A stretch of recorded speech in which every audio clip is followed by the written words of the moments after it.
All right, I'm back for NA to Z CS2's ongoing coverage of Fragadelphia 18. I'm here with Jared, also sometimes known as Outback, the CEO of Copenhagen Wolves, and also playing here with Anti-Eco Club. So you took a loss today in the upper bracket.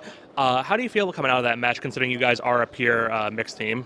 Well, we're kind of just like a main advanced stack, and playing with the boys has just been fun. We're just a group of friends who are just coming here to play. We've never really played together, so some of the guys like JCR I'm good friends with, and we kind of just put a roster together. So coming out, getting a win over Rebel to make playoffs was huge. We got some of the guys' HLTV profiles, which was for my friends, which is awesome. And then now we have to play Undone, and Undone or no slouch. They're super talented. Honestly, for me, it was just a pleasure to play against the likes of Steel, 60, Modem, stuff like that. I wish Scott could play, but honestly, just it was just super awesome to play with them, and we're super happy. And we got one more chance in the lower bracket. It's going to be tough, but hey, the more HLTV matches, we'll take it, and we'll just have some fun.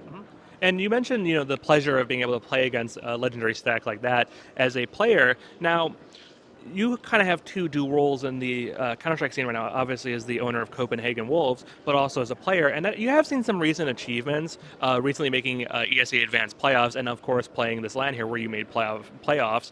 But how would you sort of describe your aspirations as a player? Is this something you do for fun, or are you trying to go pro while also? Are you trying to go pro or semi-pro while also managing an organization? Well, I'm not exactly looking to go pro or anything, but I would take any opportunity. I guess I would say my short-term goal right now, I guess it could be a long-term goal as well. We finished 9th, 12th in advanced playoffs, so goal would be to make relegation or potentially make ECL one day. And I think, I think hard work, just playing, just having some practice. I think it's possible, but that's kind of my goal for now. Just play with some friends. I have a really good team right now where the environment's great. Everybody's sticking together, and I'm super happy. And I think we have a good kind of chemistry. So super happy. We beat Ascend, who was a number 2 seed in advanced, and I felt like the last few games were super winnable as well. So I think. We have a good chance to go back to playoffs next season, and we'll kind of take it a season at a time. And hopefully, one time we can get lucky and play really well and make a good run.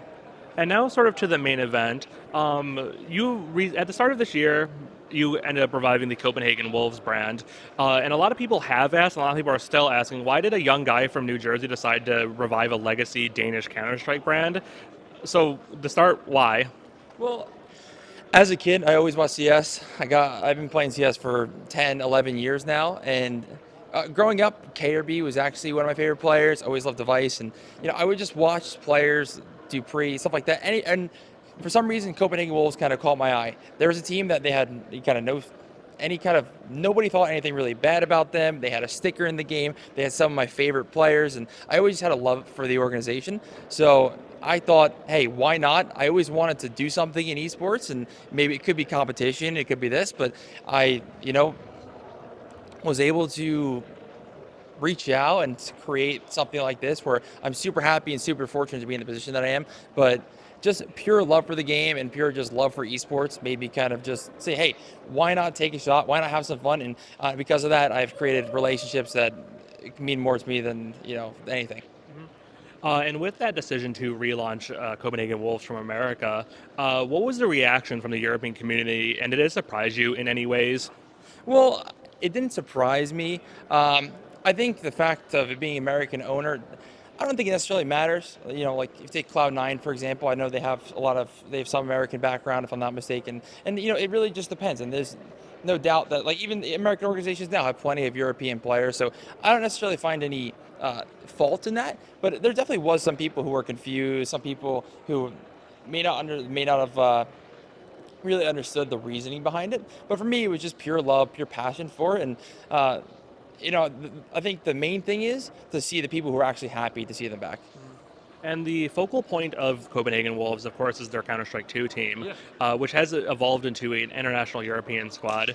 What influenced that decision to go for, well, to start, I guess, how involved are you in the day-to-day decision-making in the CS2 roster? So me and the team itself, like we're very involved in that. So I kind of also have that managerial role. So there's no doubt that I am involved in that.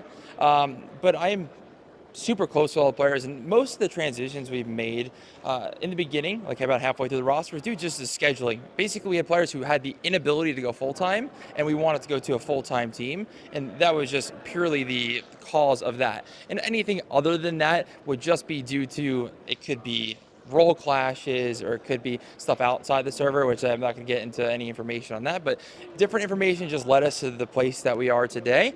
And unfortunately, in my opinion, the Danish scene has a lot of untapped development, but for the place that we were at, there wasn't any players available in the roles that we needed and the positions that we needed in order to make something happen. That's why we went with the likes of Andu. And if you've seen any of our recent performances, Andu's, big part of the reason why we are top 3 in advance right now. So we're super happy with that pickup, and that's kind of the reason. It wasn't our intention to do any specific move. It's just kind of we play the cards that were dealt, and we kind of just went out from there, and we picked whatever we thought was best in that scenario. And you did mention their decision to have a full-time Counter-Strike squad. It goes without saying that hosting a Counter-Strike team full-time is a quite expensive endeavor. What prompted you to sort of go full-on, spend the money, have a full-time team, rather than maybe taking on a smaller challenge like signing an IM team or a part-time Danish squad to play in the DK League in? Why take on such a big commitment now, so early in the revival? Well, I think the thing is, with such a legacy name like that, I didn't want to. I wanted to basically bring the brand back with some, with some pop or with some power, and bring back names that the Danish community at least recognize. So the brand could really flourish. And now we have an academy team that's currently in IM, and they just qualified for main as well. So, and they're competing in Power League as well. So we do have a team there that's an academy team, but. The decision was kind of just made where, okay, who's the best that we have available now? And then once we got more comfortable, once we've created a foundation for Copenhagen Wolves, then we branched into that full time and kind of took on more of that expense, you could say. With that first year of being an org owner, what do you think? What do you think you've learned? What are the most important lessons you think you've learned in your first year as owning Copenhagen Wolves? And what has most surprised you about owning Copenhagen Wolves? Well, what surprised you is actually the mental toll of an organization, because you have social media to worry about, you have scheduling to worry about, and as I mentioned, I handle a lot of the managerial stuff, so dealing with tournament organizers, scheduling with different teams and stuff like that. You have a lot of different stresses that go on, because sometimes you're worried, oh, hey, how am I going to get all these matches in? How am I going to fit the schedule in? When is the team going to practice, because we have so many matches? There's a lot of challenges that you just kind of feel on a day-to-day basis. Also, how are we going to put out content? What kind of content we're going to need? And thankfully, we have a great social media manager now. But the biggest thing that I've learned is that, hey, it's going to be a tough process, but as I mentioned to you earlier, I wouldn't change, anything for the world, and especially the relationships that I've created, and being able to communicate with a lot of the people here, even just, and have the Copenhagen Wolves kind of be a talking point or a way into a relationship. It's really awesome to me. Knowing now that you're relatively involved in the day-to-day decision-making when it comes to the roster, I would say a pretty canny move Copenhagen Wolves made recently was the signing of Mnmzzz, the Lithuanian player. Can you talk me through that decision from a managerial/ownership role to bring in this relatively untested youngster? Well, in the matches that he had played really well, and we had gotten some recommendations. I actually had the privilege of speaking to JL a couple of times and getting some feedback from him and people that had spoke with him, and we thought, yeah, hey, he could be some untapped potential. That could be somebody that has played super well against some good teams, kind of similar teams that we were playing against, and we thought, hey, as I mentioned, of course, we tried out multiples of players, and we just went with, at the moment, who we felt was the best scenario, and we're having a lot of success in practice when we were practicing with him. He had good vibes, and it was kind of a good environment, but we kind of just went with, at the time, what we felt was the best decision. And you did mention there earlier that Copenhagen Wolves is on the precipice of a potential top finish, even maybe winning the division and earning that spot to ESL Challenger League. What would that mean for you as an owner to have your team qualified to the most prestigious Tier 2 event circuit in Europe in your first year? Well, I think it'd be super important. For me, it'd be a great achievement, because EU Advance is very difficult. You have some top teams in there, 500, Spirit Academy, some really, really, really strong opposition. And I also, while I'm not the biggest, I don't know everything too much about it, but I think with the big new Valve ranking system, I think ECL will be a big gateway and also help us kind of climb the ranks in the event that we want to compete for the major and stuff like that. I think having that ECL spot will be a pivotal point in that. Now, coming at the end of the first year of the revived Copenhagen Wolves brand, it does seem like you've built something that's been relatively successful, that went through some growing pains, but overall is on an upward trajectory. In a sense that, like, it's, some people will say it's better to have loved than to lost than to never have loved at all. But I think it would be pretty traumatic for the European scene to lose Copenhagen Wolves a second time. So, what can you tell me about your commitment to this org moving forward, and sort of what safeguards Copenhagen Wolves heading into 2025? Well, heading into 2025, our plan is to first focus on the ECL spot, and then kind of continue on. I don't know if that would be other esports and obviously CS2 at the same time, but I don't know if that'll be branching into other esports as well and tapping into some of those things. I must be honest, I'm not the most knowledgeable on, say, League of Legends, where we've had a team prior, or the other sports like even Dota or Overwatch or Rainbow Six or Valorant, whatever it may be.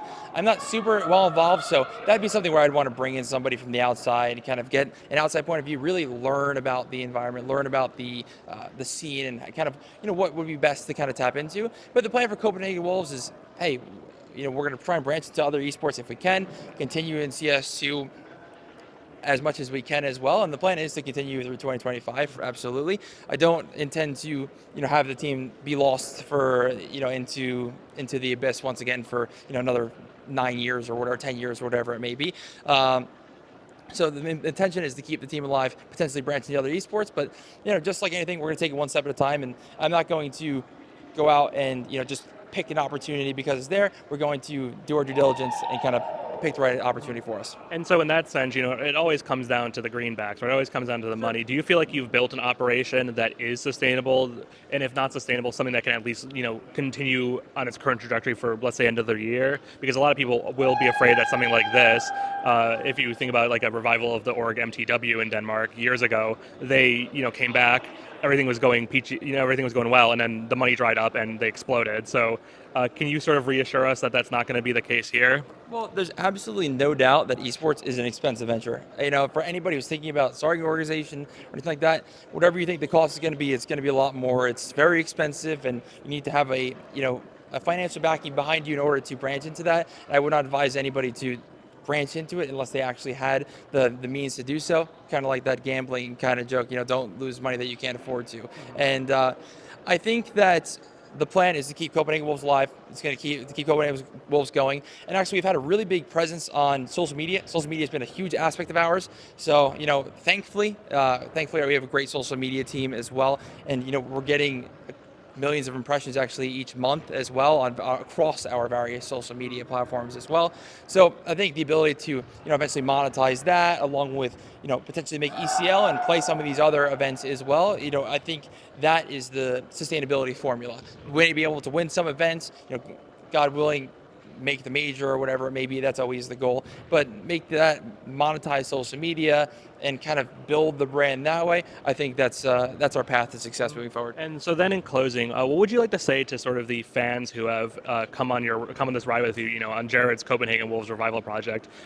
People obviously had to take a chance on supporting this brand, considering it is so radically different from the old Copenhagen Wolves. So what would you say to those fans who have taken the dip with you? Well, I appreciate them, and I love all the fans of Copenhagen Wolves. I know all the players love all the fans of Copenhagen Wolves. I'm super blessed to be in the opportunity to have, super blessed to have the relationships that I have as well. So to anybody that is a fan, I'd say thank you, and that we love you, and that we really appreciate your support. And even if folks don't necessarily agree with their project or not fans, we hope we can change your mind, and we hope we can do that by playing some good CS. And overall, I just want to be a good kind of pioneer of the CS industry, and whether that's helping out NA, helping out EU, I just want to say by the time my time is done here, that I've done good for whether it's NACS, EU CS, Danish CS, or just the CS environment in general. All right, so that is Jared Habib, the owner of Copenhagen Wolves, closing out our interview there. Thank you so much for your time.